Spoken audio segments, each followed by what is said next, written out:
작년 2022년 2월 24일 러시아의 푸틴 대통령이 우크라이나 군사 작전 개시 명령을 할 때 다음과 같이 선언했습니다. 단 일주일이면 족하다. 단 일주일이면 충분하다. 이렇게 호언장담했습니다. 자, 러시아와 우크라이나 전쟁이 오늘 기점으로 605일째입니다. 단 6일이면 족하다고 했던 이 전투가 이 우크라이나가 절대 군사력 열세임에도 불구하고 605일을 버틸 수 있었던 이유는 뭘까요?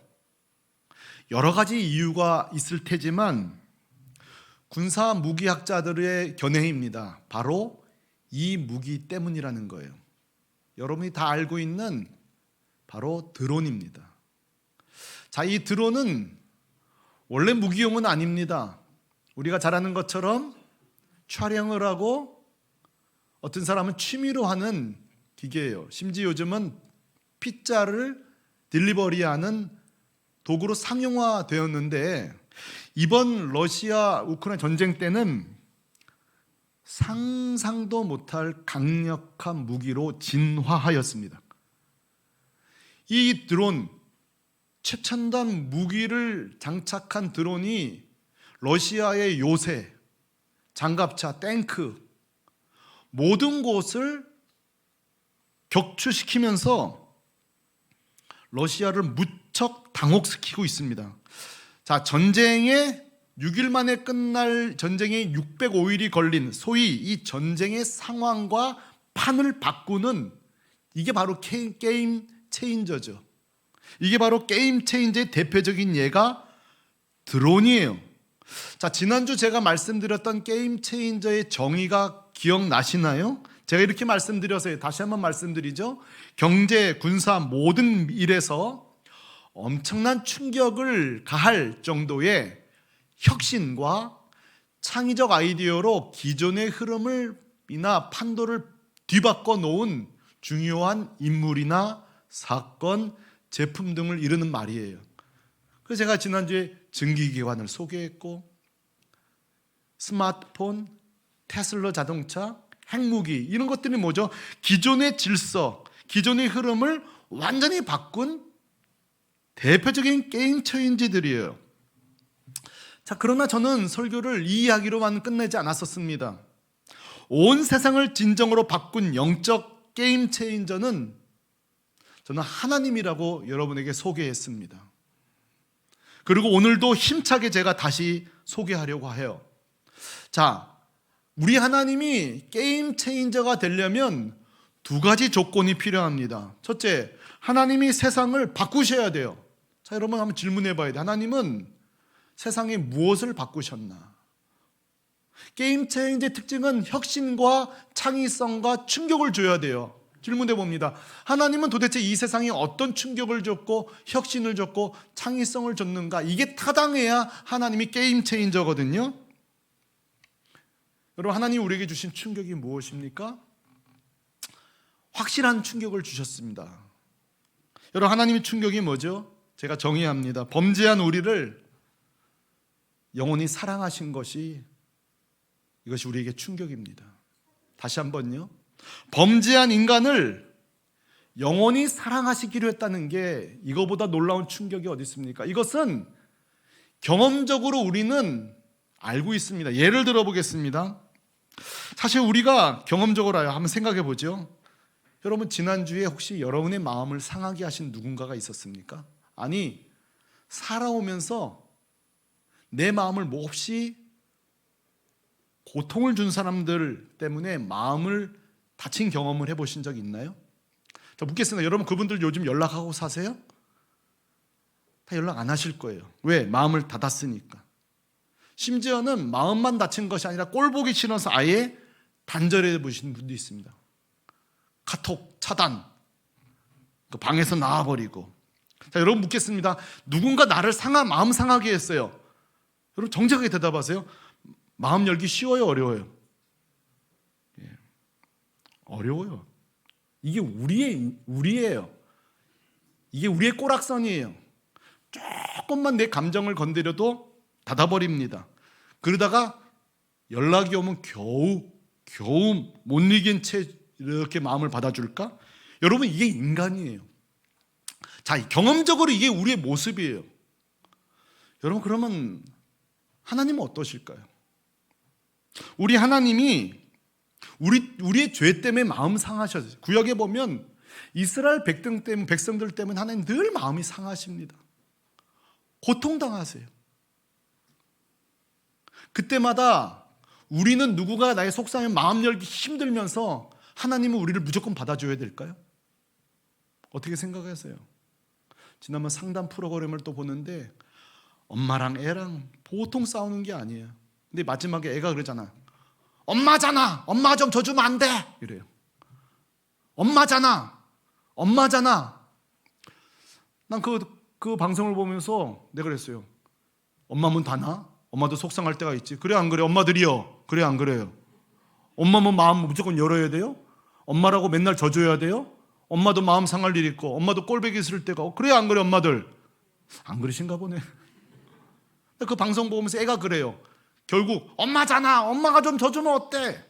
사실 우리도 왜 하나님이 우리를 용서했다는 사실, 하나님이 우리를 사랑하셨다는 사실이 감동이 안 되냐면요, 이런 경우 있어요. 하나님이잖아. 하나님이면 무조건 아파도 되는 거예요? 하나님은 우리가 죄를 짓던 뭔 짓거리를 하던 무조건 용서하면 되는 거예요? 거룩하시고 공의로우신 하나님은요 더더욱 힘들지 않으실까요? 완전한 분이니 죄를 모르는 분이 그 죄를 보기에 사실 우리끼리는 서로 죄인이다 보니까 뭐라고 야단치면 엄마는 그러면 다 꼬리 내리잖아요. 근데 여러분, 하나님은 어떠세요? 하나님 죄가 없으신 분이에요. 그런데 우리의 죄를 보기가 얼마나 어려우시겠어요. 근데 그 하나님이 우리를 사랑하기로 하셨다? 나는 오늘 아침 이 새물교회 성도들 그게 은혜가 되기를 바랍니다. 그게 우리의 충격이에요. 예를 들어 볼게요. 우리가 죄졌어요. 그런데 우리 중에 먼저 하나님께 손 내미신 분 있습니까? 자, 2부에 참여하신 여러분, 죄는 우리가 졌잖아요. 내가 하나님 마음 좀 달래려고 하나님께 손 내민 적 있으세요? 없어요. 성경에도 그렇게 없다고 말하고 있어요. 로마서 3장 10절 11절에 이렇게 말합니다. 다 같이 한번 이 말씀을 읽어봐요. 시작. 하나도 없으며 깨닫는 자도 없고 하나님을 찾는 자도 없고. 우리가 잘못해놓고 내가 죄 있는 걸 깨닫지도 못해요. 찾는 자도 없어요. 다시 질문합니다. 우리는 이렇게 죄 가운데 살다가 브레이크가 망가진 폭주 기관차처럼 우리는 막 지금 지옥으로 달려가고 있어요. 그런데 여러분, 우리 인간들 중에 야, 이러다가 우리 멸망받겠군? 하나님께 좀 도움 청하자. 우리를 좀 구원해 주세요. 보니까 또 하나님 아들 하나 있으신데 아들 좀 우리에게 보내주세요. 이렇게 먼저 요청하신 분 있으세요? 구원 계획 좀 세워주세요. 우리의 이 저주를 좀 하나님 중단시켜 주세요. 아들 좀 보내주세요. 이 구원을 제안하신 분 계세요?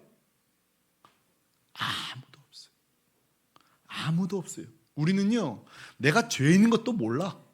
내가 지금 죄 짓고 있다는 것도 몰라. 왜? 너도 죄 짓고 나도 죄 짓고 세상도 죄 지니. 우리 맨날 야단치면 저만 그래요. 쟤도 그러던데요. 저 남편도 그렇고 저 아내도 그렇고. 우리가 죄인이란 감각도 없어요. 구원의 필요성도 방법도 몰라요. 그런데 그래서 복음이 뭔지 아세요? 로마서 5장 8절 보세요. 로마서 5장 제가 읽어볼게요. 우리가 아직 죄인 되었을 때에, 이게 무슨 말이에요? 내가 죄인인지도 모르고 죄를 먹고 마시고 주님께 손 내민 적도 없는 그냥 죄덩어리예요. 죄덩어리. 우리가 죄인 되었을 때에, 그 다음부터 같이 읽어요. 시작. 그리스도께서 우리를 위하여 죽으심으로 하나님께서 우리에 대한 자기 사랑을 확증하셨느니라. 아멘. 이게 복음이에요. 이게 우리의 충격이에요. 하나님이 게임 체인저인 이유가 여기 있는 거예요. 우리가 할 줄 아는 것이 죄밖에 없는 죄덩어리예요. 따라합시다. 나는 죄덩어리다. 혹시 기분 나쁜 분 계세요? 목사님 죄 이러면 되지 꼭 죄덩어리라고 하면 되냐고요? 저는 저한테 제일 잘 어울리는 단어가 죄덩어리인 것 같아요. 죄가 묻었네? 이걸로도 성이 안 차요. 앞을 봐도 뒤를 봐도 좌우를 봐도 죄가 묻은 게 아니라 내가 자체가 죄덩어리예요. 제 이름을 우리 아버지가 이정철로 지어주셨거든요. 근데요, 사실은 제 이름 본명이 있는 거 아세요? 오늘 처음 밝힙니다. 이 죄덩어리입니다. 이정철 아니에요. 하나님 보실 때는 이 죄덩어리, 죄덩어리. 기분 나쁘신 분 계실지 모르겠어요. 김죄덩어리. 동의하세요? 이게 우리 모습이에요. 자, 복음이 뭐예요? 할 줄 아는 것이 죄밖에 없는 이 죄덩어리에게 하나님이 찾아오신 것입니다. 이게 은혜예요. 앞뒤 좌우로 하나님이 찾아오셨습니다. 하나님 찾아오셨습니다. 자, 여러분, 이게 복음이라니까요. 그런데 보세요. 많은 경우 감격을 못해요. 우리 목사님 맨날 저 설교밖에 할 줄 모르나? 또 뭐 예수님 나 우리 죄인이고 예수님 또 이 설교겠지? 아무리 해도 감격이 없어요. 감격이 없어요. 여러분, 우리가 지난주 우리 지율이가 신장 이식을 받았습니다. 할렐루야. 얼마나 감사한지 몰라요. 윤미래 지사님이랑 통화하는데 제가 깜짝 놀랐어요. 윤 지사님 그래, 목사님 신장 이식 받으려면 5단계를 거쳐야 된대요. 들어보세요. 첫째, 공여자가 있어야 돼요. 주는 사람이 있어야 돼요. 둘째, 혈액형이 맞아야 돼요. 셋째, 신장이 누가 줬다 해도 그걸 검사해서 건강하지 않은 폐기 처분이, 신장 자체가 건강해야 돼요. 넷째, 세상에 또 사이즈가 맞아야 되네. 옷만 100 사이즈 95 있는 줄 알았더니 신장 사이즈가 또 맞아야 돼. 마지막, 조직이 또 맞아야 돼요. 조직 검사. 그러니까 이 5단계를 거쳐서 생명이 나한테 오는 건데요, 공여자가 최초로 나타나야 되는데 한번 묻겠습니다. 여러분, 전국에, 우리나라 전국에 신장 이식을 기다리는 사람이 몇 명일까요? 자, 우리 정민자매 몇 명일 것 같아요? 어차피 뭐 정답 모르니까 마음대로 얘기하세요. 몇 명? 몇 명이 지금 신장 이식을 기다릴까요? 100명. 그래요. 연희 권사님 몇 명? 병원에 계시니까 좀 낫지 않을까 싶어서. 예, 몇 명? 2만 명. 예. 자, 성도 여러분, 전국에 신장 이식을 하루하루 기도로 기다리는 사람이 5만 명입니다. 그러면 두 번째 질문 나갑니다. 매년마다 장기 이식 공여자는 몇 명일까요? 이경복 장로님, 눈 감는다고 안 시키는 게 아니에요. 형님, 매년 신장 이식을 공유하는 사람 몇 명일 것 같아요? 매년. 예? 1000명 정도. 매년 신장 기증자가 400명밖에 되지 않습니다. 5만 명이 기다리는데 400명이 기다리는 거예요. 그것도 우리 지율이 경우는 그 나이 또래가 천국 가야 되는 거예요. 이번에 지율이만 한 아이가 천국 가고 2개의 신장이 생명이 전달된 거예요. 근데 여러분, 공여자가 있어도 보세요. 혈액형이 맞아야 돼. 신장이 건강해야 돼. 사이즈가 맞아야 돼. 조직이 맞아야 되는데 우리 지율이는 등록한 지 얼마 안 돼서 그 앞에 수두룩히 기다리는데 세상 앞에 누군 뭐가 안 맞고 뭐가 안 맞고 뭐가 안 맞고 뭐가 안 맞고 우리 지율이한테 온 거예요. 할렐루야. 얼마나 감사한지 몰라요. 자, 근데 보세요. 우리 지율이를 향해 우리는 기적이라고 말하죠. 근데 나는 그렇게 지율이보다 더 놀라운 기적을 받은 사람이 여러분이에요. 지율이는 신장 하나 기증받았지만 저와 여러분은 예수님께 생명을 통째로 받은 거예요. 예수님이 자기 전체를 십자가에서 갈아 넣어서 구원받은 게 저와 여러분이라니까요. 우리 성도들이 뭐 암에서 치유됐다, 불치병 나왔다, 눈이 떠졌다, 그럴 때만 할렐루야 그러는데 내가 얼마나 은혜 받은지를 모르고 산다니까요. 하나님이 나에게 전부를 주셨다는 것, 하나밖에 없는 아들을 주셨다는 걸 모르고 살아요. 1300년도에 단테가 신곡이라는 책을 씁니다. 지옥편, 천국편. 그 책을 써요. 저한테도 2권 나눠서 갖고 있는데 거기 보면 단테가 지옥을 12단계로 소개해요. 12단계로.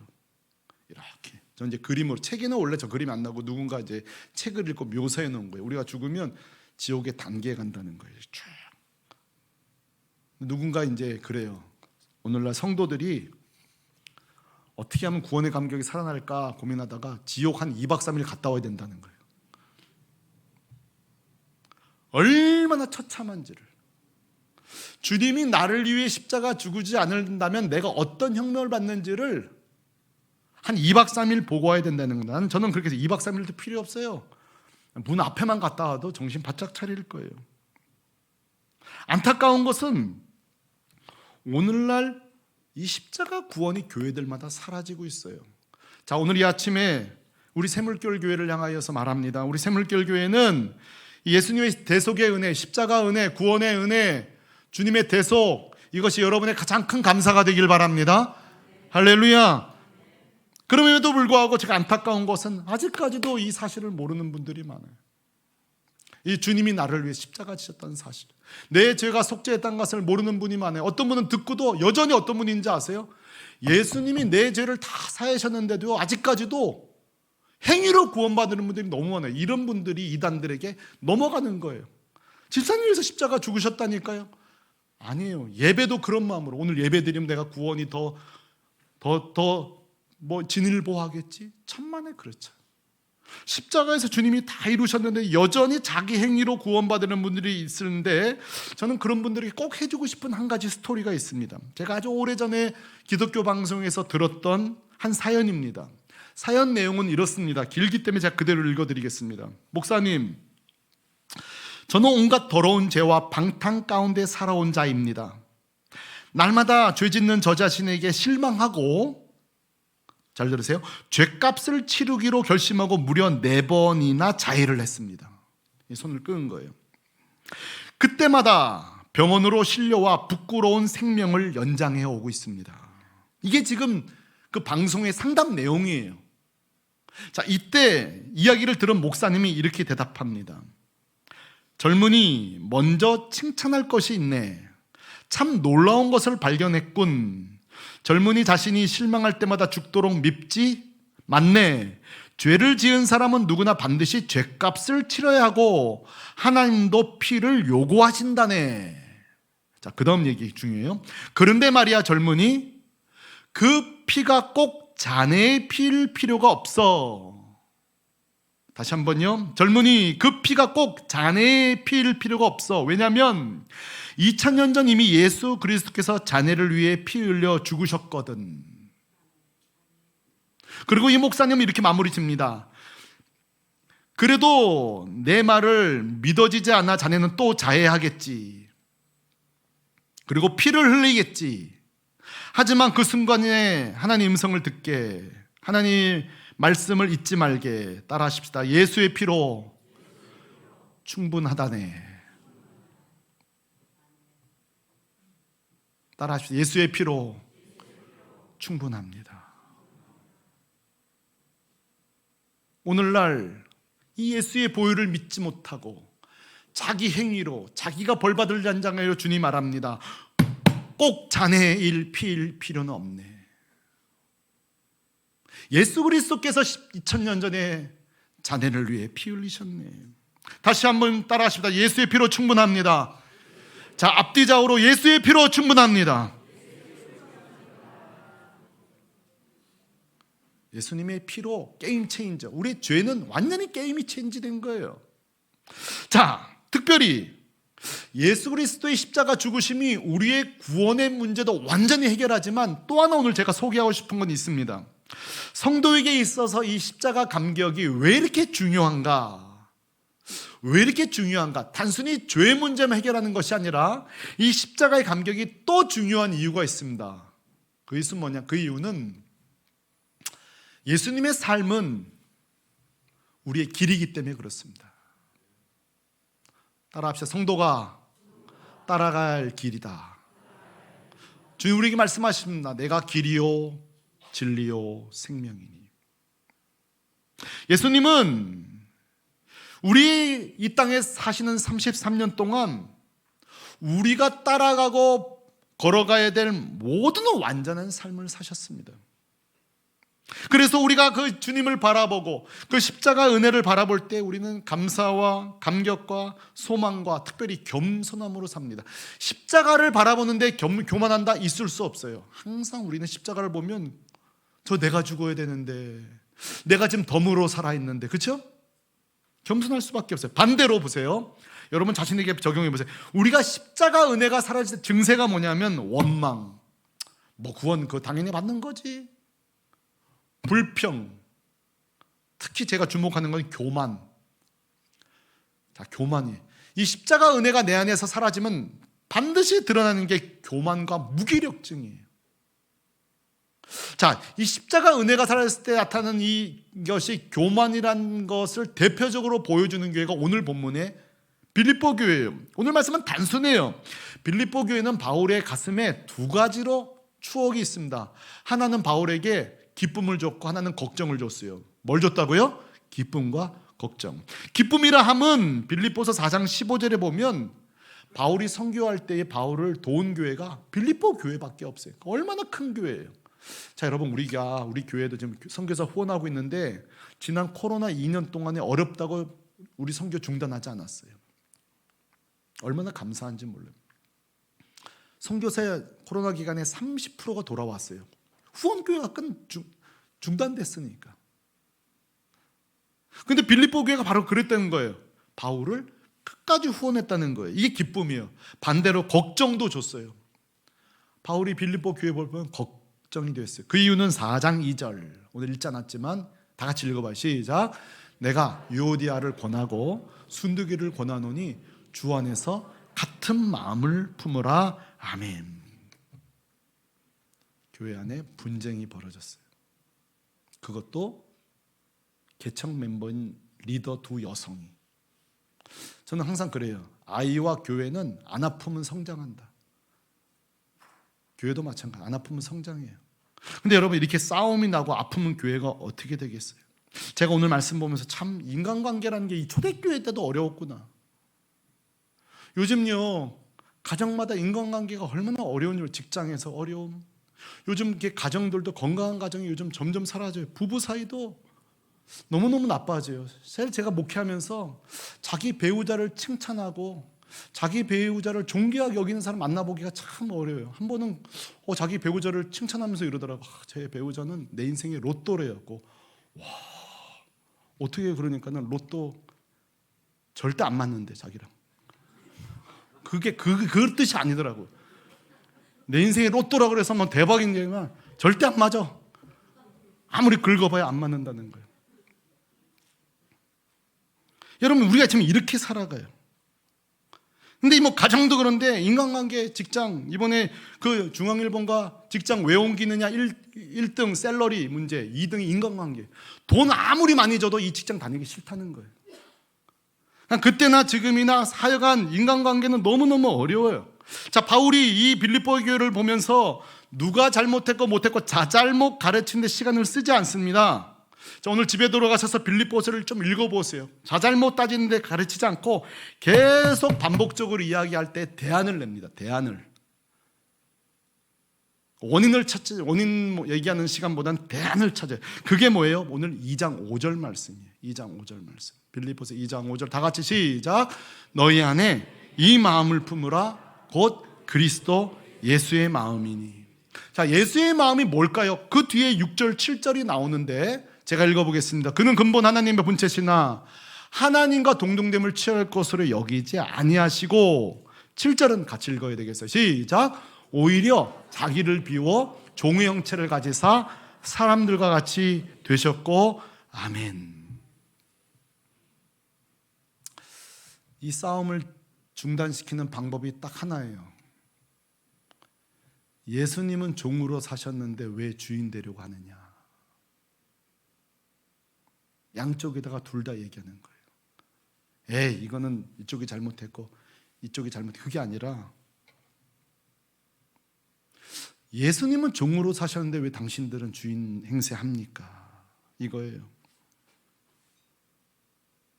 예수님은 영광을 비우셨는데 왜 거기 보면 허영이란 단어가 나오고 헛된 영광을 추구하냐고. 여러분, 예수님이 종으로 오신 것은요, 엄청난 반전입니다. 이거는 리더십의 엄청난 게임 체인저예요. 한번 예를 들어볼게요.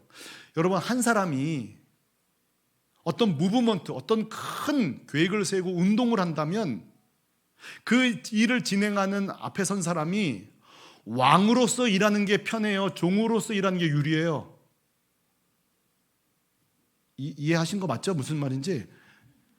무르나 말한지 왕으로 일하는 게 좋죠.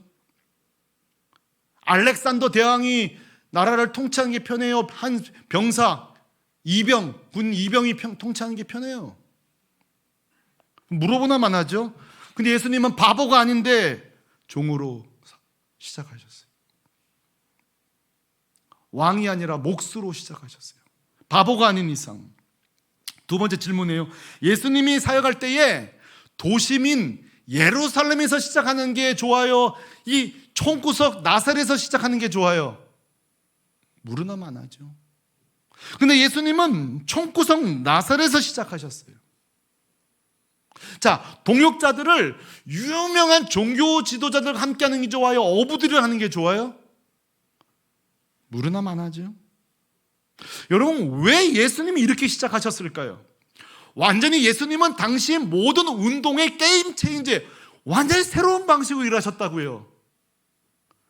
사실은 종으로 나사렛에서 어부와 일하는 것은 너무 더디고 불편하고 골칫덩어리예요. 그런데 그렇게 하신 이유가 뭐냐고요? 자기도 종이 되시고. 그 이유는요, 예수님이 세상을 바꾸고 싶은 거예요. 다 왕되고 싶을 때에 종으로 살라는 뜻이에요.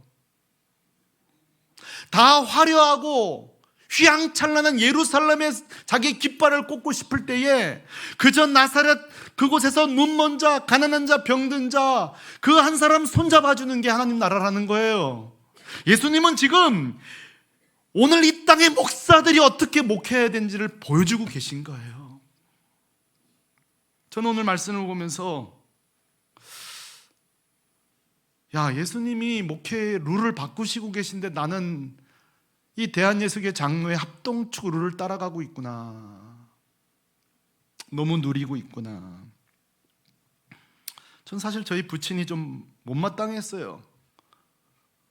다른 목사님들은 은퇴할 때 돈도 많이 받고 은퇴할 때 집도 한 채 있고 재산도 있던데 돌아가셨는데 통장 정리하는데 돈이 없어요. 돌아가셨는데 찾으면 통장이 10개 나오길래 제가 얼마나 깜짝 놀랐는지 몰라요. 가봤더니 하나도 없어요. 빈 통장이. 근데 그래서 우리 아버지는 뭐 했나. 오늘 말씀 보다 보니까 우리 아버지가 목회를 잘 하신 거더라고요. 난 너무 누리고 있다. 자, 성도들에게 오늘 예수님의 모습은 여러분의 인생을 게임 체인지하고 있습니다. 잘 들어보세요. 우리의 본성이 뭐가 있냐면 다 높아지고 싶어요.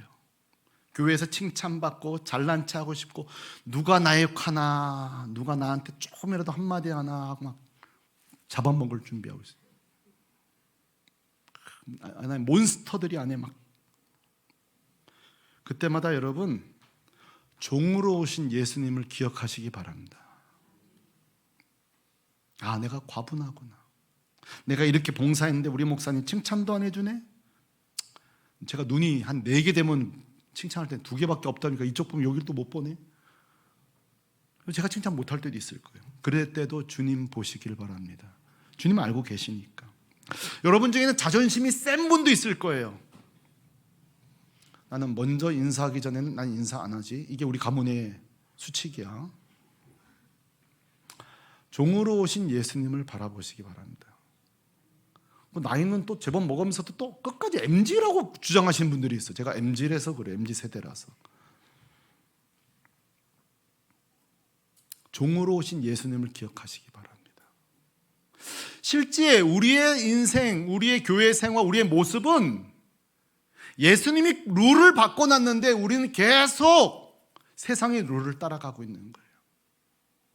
세상의 룰을 따라가고 있는 거예요. 종의 룰이 아니라 주인의 룰, 왕의 룰을 따라가고 있는 거예요. 우리가 반칙하고 있는 거예요.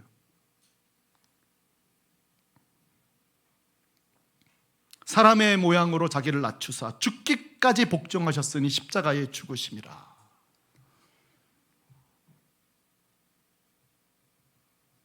종 되신 주님을 우리가 보지 못한 채 오늘날 여전히 종보다 왕으로 섬김받기보다 섬기고 영광을 버리기보다 취하기를 좋아하는 이 시대를 살고 있습니다. 자, 우리 새물교회 성도들은 담임 목사인 저부터 시작해서 우리 장로님, 권사, 안수님 모두가 예수님처럼 새로운 질서, 예수님의 종으로 살 수 있기를 바랍니다. 그것이 주님이 기뻐하는 것입니다. 섭섭한 마음이 들 때마다 꼭 기억하세요. 나는 과분하다. 난 너무 과분하게 누리고 있다. 저는 앞으로 몇 주 동안 이 게임 체인저, 역사를 그르고 시대를 걸어서고 판거리를 거슬러서 신앙생활하는 여러분들을 제가 오늘부터 계속 설교할 텐데, 오늘 한 분을 소개하겠습니다. 우리 주변에도 믿음의 게임 체인저, 종으로 사는 분들이 있습니다. 저는 사실 개인적으로 의사에 대한 좀 편견이 있었습니다. 그동안 제가 만난 의사들은 좀 어깨에 힘이 많이 들어가고 뻐기고 조금 근사하지 못한 의사들을 많이 만났습니다. 그래서 제 안에 편견이 있었어요. 아이고 부자 부유하고 넓은 집에 살고 골프 치고 좀 제 안에 좀 편견이었습니다. 그런데 제가 섬기는 교회는 의사들이 참 많았습니다. 의사가 얼마나 많았는가 하니 한 번은 사부 예배인가 드리는데 갑자기 누가 숨이 막혀서 팍 쓰러졌어요. 담임 목사님이 여기 의사 계시면은 가서 좀 돌봐주시니까는 쫙 일어서더라고요. 나도 일어섰으면 의사인 줄 알았을 거예요, 사람들이. 얼마나 많이 일어나갔는데, 야, 우리 교회 의사가 많구나. 제가 한 장로님 의사를 소개하겠습니다. 이분은 게임 체인저입니다. 물론 집에 가보니 집이 잘 살더군요. 아이고, 역시 집이 의리의리하는구나. 그런데 그분에 대한 소식이 저에게 들립니다. 목사님, 그 장로님 귀합니다. 왜요? 그러니까는 그 가정 휴가 가는 걸 못 봤대요. 휴가를 안 가요? 휴가는 가는데 휴가 때 농촌 해외에 가서 의료 봉사한다는 거예요. 자기 휴가 때에. 아, 그렇구나.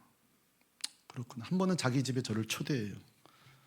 목사님, 저희 부부가 올해 환갑입니다. 그래요. 아, 그래요? 아, 축하합니다. 그랬더니만 정말 큰 맘 먹고 이번에 환갑으로 유럽, 동유럽 여행을 가기로 했다는 거예요. 근데 목사님, 참 어느 날 병원에 편지 한 통이 와 있는데 보니까 또 어느 선교단체에서 심장병 아이를 수술하는지 얼마가 필요하다고 편지가 왔는데 이번에 세운 경비랑 똑같더라는 거예요. 그래놓고도 이 편지를 이렇게 밀어놨대요. 이번만큼은 내가 아내랑 약속했으니 여행 가야 되겠다. 진료를 보는데 계속 그 편지가 아른아른 거리더래요. 그럼 하는 말이, 목사님, 그래서 이 아내랑 상의했더니만 아내도 괴로웠다는 거예요. 그 편지를 보고. 그래서 저희들 여행 그냥 어디 제주도 한번 갔다 오고 전액을 다 심장병 수술한데 기증해서 수술을 애들 시켜주고 있다고 하더라고요. 제가 그 얘기를 들으면서 의사의 게임 체인저다. 재밌는 거는 이 장로님 이후에 의료 선교회가 있거든요. 그 젊은 의사들이 똑같이 살아가는 그 장로님처럼. 제가 물었어요. 장로님 어떻게 이런 삶을 사시냐 했더니만, 목사님 아시다시피 우리 집이 참 가난한 집이었는데 우리 아버지가 선교사에게 예수 믿고 전라도 광주에서 의사가 됐다는 거예요. 그러고서 우리 집이 일어났고 자기도 의사가 되었고 예수님이 그렇게 사셨으니 너희들 이렇게 살라고 아버지로부터 배웠다는 거예요. 이 장로님이 게임 체인저가 아니라 그 아버지가 게임 체인저가 있었구나. 그리고 지금 그 후배 의사들이 팀을 꾸려서 20명, 30명이 의료 선교하는데 제가 한번 같이 간 적이 있는데, 사랑하는 성도 여러분, 여러분의 분야의 게임 체인저가 되시기를 바랍니다. 남들이 이렇게 사니 나도 이렇게 살고, 남들이 이렇게 사니 이렇게 사는 것이 아니라 내가 그리스도의 종으로서 내가 맡은 분야에서, 가정에서 한번 틀을 바꿔보자, 판을 바꿔보자 말이죠. 그렇게 종으로 오신 예수님 바라보고 세상 똑같이 시시하게 살지 말고 내 분야에서 본이 되는 게임 체인저 되시기를 주 예수 그리스도의 이름으로 축원합니다. 축원합니다. 우리 다 같이 자리 일어나서 찬양 같이 한 곡 부르고 같이 기도가 마치겠습니다. 오늘 부를 찬양의 반전이 있습니다. 여기 보면 이 땅 위에 오신 하나님의 본체인데요, 사는 것은 종으로 살고 십자가에 죽으셨다고 이 게임 체인저 이 반전을 우리에게 소개합니다. 오늘 이 찬양으로 왕이신 예수님께 영광 올리십시다. 이 땅